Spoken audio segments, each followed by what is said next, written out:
Understand the magic, understand the lore. Once you understand the magic, you understand the lore. Once you integrate this understanding with the game's influences in Christian Abrahamic myth, Hebrew lore, and Gnosticism, you know the story. Light magic and dark magic and alchemy are the keys that enable you to decipher and dissect the lore of the games. The underlying foundation of the lore that connects the shared universe is that of a setting of a post-apocalyptic world, involving man's fall from grace to their twisting of the metaphysical realms of light and darkness via alchemy, using human sacrifice in a bid for immortality, and the subsequent enslavement of the dead through sacrificial alchemical human-derived, actual human corpse blue goo light magic devices, the successive creations of alchemical chimeric biohorror weapons like Tricos, the weaponization of the esoteric forces of the world, and the subsequent Doomsday Wars that resulted from these discoveries. From the original sin of sacrificial alchemy came the second apocalyptic wars, a Doomsday War involving atomic weapon equivalent lethal applications of light and dark magic, a war between those who still serve the gods and follow the light magic users, and those who, through the perversion of sacred alchemy, access the sacred creational darkness, reserved only as a province of the divine, the necromancers, the dark magic users.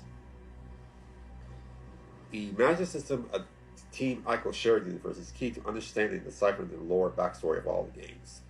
It is my supposition that the in-game mythology can be determined by understanding metaphysical realms and the dual aspects of creation, that is, light and darkness in their union in alchemy. Thanks to Master Rat and the website You Were There, alongside Nomad Colossus, it is now known that in the shared universe that all things and everything is composed equally of both light and darkness, and that these aspects can manifest themselves in the applications of light magic and dark magic.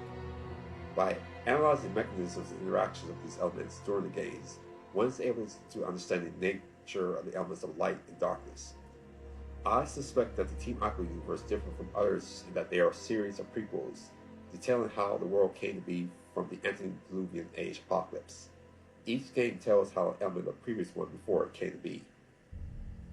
The master is key to understanding the underlying themes present within the story and the underlying truth of the Ico world. From the analysis of the magic games, we can make several indicated inferences about the backstory of all the games. All stories have within them three elements, which is emblematic of their magic system: light magic, dark magic, and alchemy. Within alchemy itself is a twisted subset which involves human sacrifice to extract the light side, extending one's life by stealing another, and as a votive source for power, producing as a result or tinted product, the blue goo, and a subsequent means to enslave the dead via their dark half. Particularly, the sacrifice of the very young. The twisting of alchemy is the key that enables us to create an understanding of the lore of the games and all its players.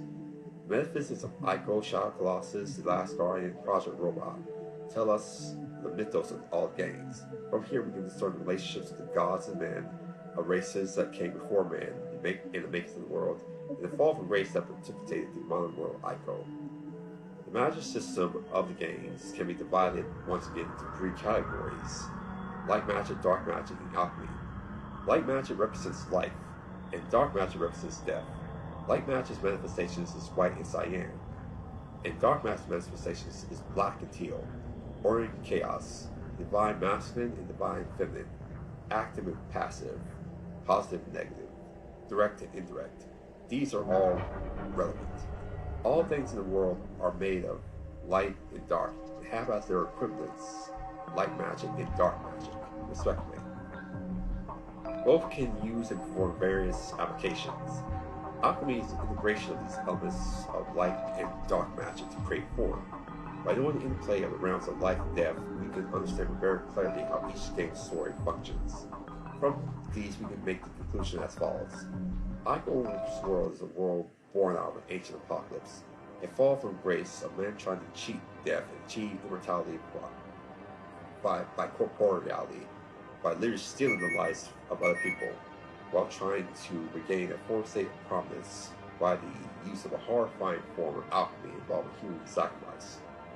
From all throughout the games, we see the significance of alchemy and magic, with the light side of magic being especially important. I believe that the pre-apocalyptic civilizations drew heavily on the use of and emphasized light magic as their foundation, and also alchemy. Light magic, as I will explain, is related to life and produces effects and energies which via these circular and spiritual structures of Ico and the other games can be utilized. The reasons why light magic was the basis of the ancient alchemical civilization is that light magic represents and is the power of life, and the objects upon which light magic is used comes to life and can be used for various purposes. Throughout the games, we see light magic used in the Queen's Sword, the focusing array of the castle gates, the gates themselves, the save chairs, and in the hidden holographic patches, block bridges in Ico. We see light magic used in similar fashion with the great arc bridges of Forbidden Lands, the ancient sword, the save shrines, the idols within the shrine of worship, the gate to the last Colossi, and the alchemy pool in the Shoutout Colossus. In the last garden, we see light magic within the mirror as a control mechanism and the tower itself. The robots seen with the genocide trailers and hit pictures before the trailer itself strike me as having as a basis for a power source, light magic.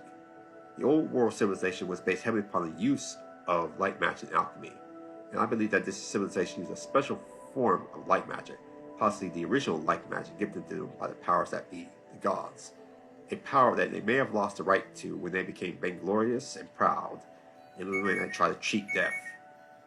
Ico's world, drawing heavily from biblical lore, denotes the fall of man by his fall from grace through a series of prequels which convey how the world can be. From this, I figure out the story of Genocide's next game.